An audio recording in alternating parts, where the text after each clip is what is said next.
Bonjour tout le monde. Alors sur la toute première partie de l'activité qu'Edith Petitfour m'a permis de développer en classe avec mes élèves, et qui repose entièrement sur ses recherches, je voudrais juste vous présenter la partie manipulatoire telle que je la fais avec les élèves. Donc d'abord je demande, prenez votre règle. Bon, moi j'ai que ça sous la main comme règle, mais peu importe. Longez avec moi ce qu'on va appeler ici le bord droit de la règle. J'ai deux bords droits de la règle. Évidemment, c'est vrai, j'ai d'autres petits bords ici, mais la règle, elle me sert surtout le long des longs bords droits de la règle. Donc je demande bien aux élèves de longer avec moi. Je veux vraiment qu'ils fassent ce geste. Et Edith précise que c'est vraiment important. C'est comme ça aussi qu'ils vont vraiment entrer ça dans leur mémoire, lié à leur perception. Ensuite, le compas. Prenez votre compas. Comment est-ce que vous en appelez les différents éléments? Alors, souvent, les élèves, ils me disent le pic et puis le crayon. Y a un truc qui bouge, y a une vis, enfin voilà.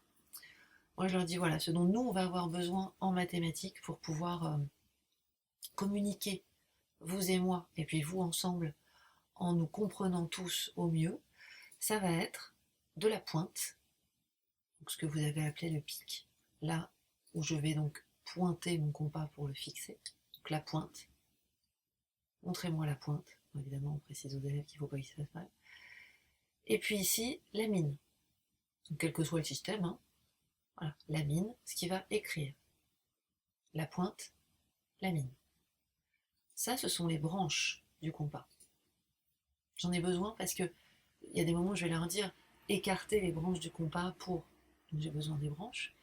Et puis l'écartement, c'est la distance entre la pointe et la mine. Donc là, moi la première fois qu'Edith est venue dans ma classe en filmant, j'ai fait ça avec les élèves.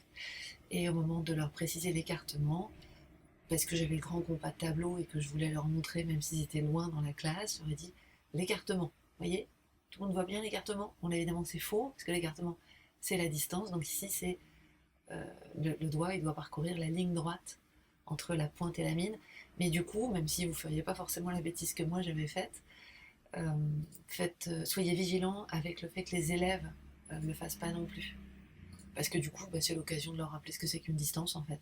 Et si vous les voyez faire ce geste-là, de corriger leur geste. Voilà, donc tout le monde le fait. La pointe, la mine, les branches, l'écartement. Voilà. Et puis l'équerre, alors c'est pas mon équerre habituel, puisque moi je trouve que l'équerre la plus efficace, c'est l'équerre sans hypoténuse, non graduée.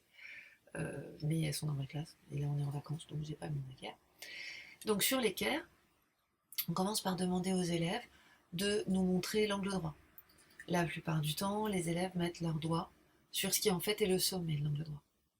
Certains font comme ça, ou comme ça, ou comme ça. Donc là, on leur dira ça, ce sont les côtés de l'angle droit.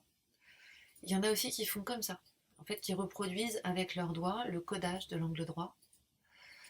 Donc la même chose, on leur dit mais c'est pas ça en fait l'angle droit, là tu es en train de coder l'angle droit. Cela dit, ça vous apprend déjà des choses quand même sur là où en sont les élèves qui font ça.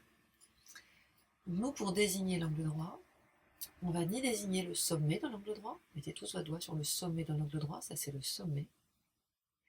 On va pas non plus désigner les côtés de l'angle droit. On va pas désigner l'hypoténuse de l'équerre, qui d'ailleurs ne sert à rien, c'est juste une poignée, à supposer que votre équerre en est une. On va pas non plus reproduire le codage, on va montrer, soit avec votre main, soit avec votre coude, que l'angle droit, en fait, c'est toute la partie du plan imaginaire, là, qui est calée entre les côtés de l'angle droit, qui sont séquents sur le sommet de l'angle droit. Et il faut imaginer que ma main ou mon bras soit infini, du côté doigt, pour parcourir tout cet angle. Et donc là, hop, rebelote, tout le monde fait ça. Voilà, c'est l'entrée en matière de cette très belle activité.